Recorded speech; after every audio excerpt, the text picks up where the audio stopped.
नमस्कार, मैं हूं रंजीत झा और आप देख रहे हैं देश समाचार एक्सप्रेस। बिहार के वोटर लिस्ट पर हुए एसआईआर के खिलाफ सुप्रीम कोर्ट में बड़ी बहस 28 जुलाई को होने वाली है। लेकिन आपको बता दें कि 10 जुलाई को भी सुप्रीम कोर्ट में इस मामले पर चुनाव आयोग के खिलाफ मोर्चा खोला गया था। जस्टिस सुधांशु धूलिया और जस्टिस जय माल्या बागची के सामने जबरदस्त बहस देखने को मिली थी। चुनाव आयोग कटघरे में खड़ा था और बुरी तरह फंस चुका था, क्योंकि उसने आनन फानन में जो मनमाने कृत्य बिहार के वोटर्स के साथ किए हैं, इससे जस्टिस धूलिया और जस्टिस बागची नाराज थे। उन्होंने साफ तौर पर कहा था कि आपको आधार कार्ड, एपिक कार्ड और राशन कार्ड को इक्वली वैलिड डॉक्यूमेंट्स के तौर पर एक्सेप्ट करना होगा। अगर आप ऐसा नहीं करेंगे तो इसके पीछे हमें सॉलिड रीजन चाहिए। क्या तथ्य है, आप क्यों नहीं मानेंगे? ऐसे में 21 जुलाई को चुनाव आयोग ने सुप्रीम कोर्ट में जवाब दिया और उसका कहना हुआ कि हमारे पास नागरिकता जांच करने का भी पावर है और हम यह करके रहेंगे। इतना ही नहीं, चुनाव आयोग ने दो टूक कहा कि बिहार के बाद पूरे देश में हम एसआईआर वोटर लिस्ट का करने जा रहे हैं। ऐसे में एडीआर, आप जानते हैं कि देश में कितने चुनावी रिफॉर्म्स करने की जिम्मेदारी एडीआर ने उठाई है और कई बार वो सफल भी हुए हैं। तो प्रशांत भूषण के नेतृत्व में एडीआर जैसी धाकड़ संस्था ने सुप्रीम कोर्ट में 28 जुलाई को होने वाली सुनवाई से पहले ही चुनाव आयोग को प्रत्युत्तर दिया है। जो हलफनामा चुनाव आयोग ने सुप्रीम कोर्ट में दाखिल किया, उस पर एडीआर ने भी जवाब दाखिल कर दिया है। चुनाव आयोग को पहले ही करारा जवाब दे दिया है। क्या कुछ कहा है पहले वो हम बताएं, उससे पहले आपको यह भी जान लेना चाहिए कि चुनाव आयोग ने अपने हलफनामे में कैसे सुप्रीम कोर्ट के जस्टिस धूलिया और जस्टिस बागची के कदम को ही गलत करार करने की कोशिश की है। फिर हम इसके बाद आपको यह भी बताएंगे 28 जुलाई को जो बेंच तय हुई है, उस बेंच में जस्टिस बदल गए हैं। कौन आए हैं वो भी बता देते हैं। पहले यहां देखिए, न्यायमूर्ति सुधांशु धूलिया और न्यायमूर्ति जयमाल्या बागची की पीठ ने उस दिन ऐसा कहा था कि नागरिकता एक ऐसा मुद्दा है जिसका निर्धारण चुनाव आयोग नहीं बल्कि गृह मंत्रालय करेगा। ऐसे में चुनाव आयोग ने असहमति व्यक्त की है।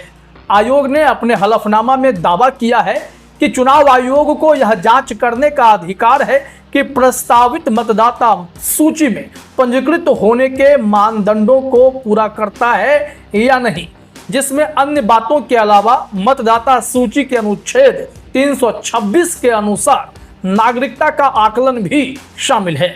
ऐसी जांच संवैधानिक रूप से अनिवार्य है और जनप्रतिनिधित्व अधिनियम 1950 के तहत स्पष्ट रूप से स्थापित है।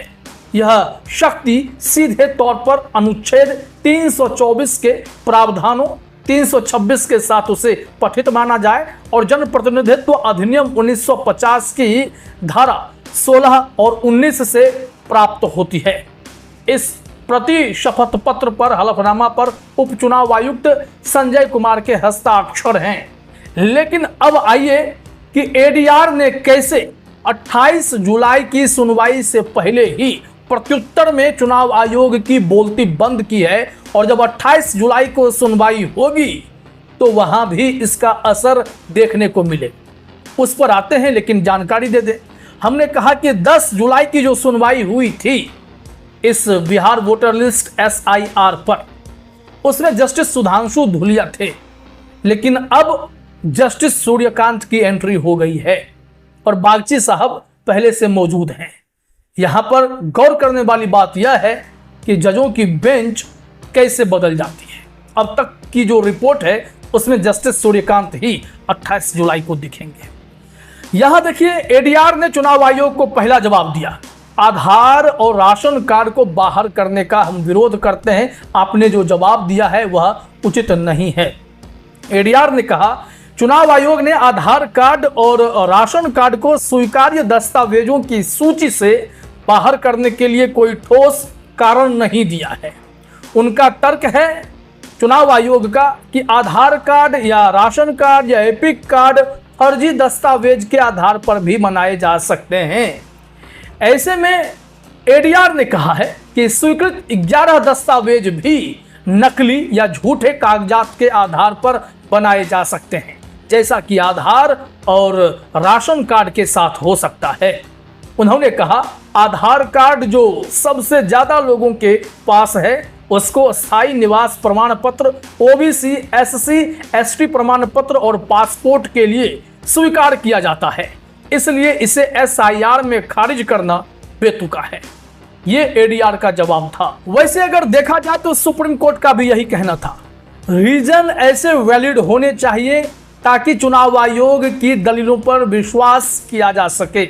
लेकिन एडीआर ने यहां चुनाव आयोग की दलील की धज्जियां उड़ा दी। दूसरे पॉइंट पर आते हैं, प्रक्रिया में कमी और मनमानी का खतरा। एडीआर ने चिंता जाहिर की है। एडीआर ने आरोप लगाया है कि एसआईआर में दस्तावेजों की जांच या गणना फॉर्म की सत्यापन के लिए कोई स्पष्ट प्रक्रिया नहीं है। उन्होंने कहा कि एक चुनाव पंजीकरण अधिकारी ईआरओ पर 3 लाख से ज्यादा लोगों के फॉर्म की जिम्मेदारी है और इन अधिकारियों को व्यापक और अनियंत्रित अधिकार दिए गए हैं जो बिहार की बड़ी आबादी को वोट देने से वंचित कर सकते हैं। मीडिया रिपोर्ट्स का हवाला देते हुए उन्होंने कहा कि कई जगहों पर वोटरों की मौजूदगी के बिना फॉर्म भरे जा रहे हैं, जो प्रक्रिया की विश्वसनीयता को कमजोर करता है। यह सवाल बेहद गंभीर है। वोटरों के वंचित होने का जोखिम ज्यादा हो गया है।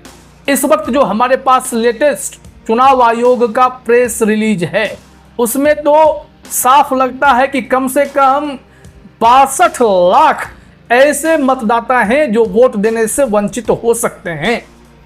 यहां जो रिपोर्ट है कि 22 लाख डिसीज्ड इलेक्टर्स हैं, ऐसा बीएलओ का मानना है, जबकि बीएलओ कितने भौतिक सत्यापन किए हैं इसकी गारंटी अभी नहीं है।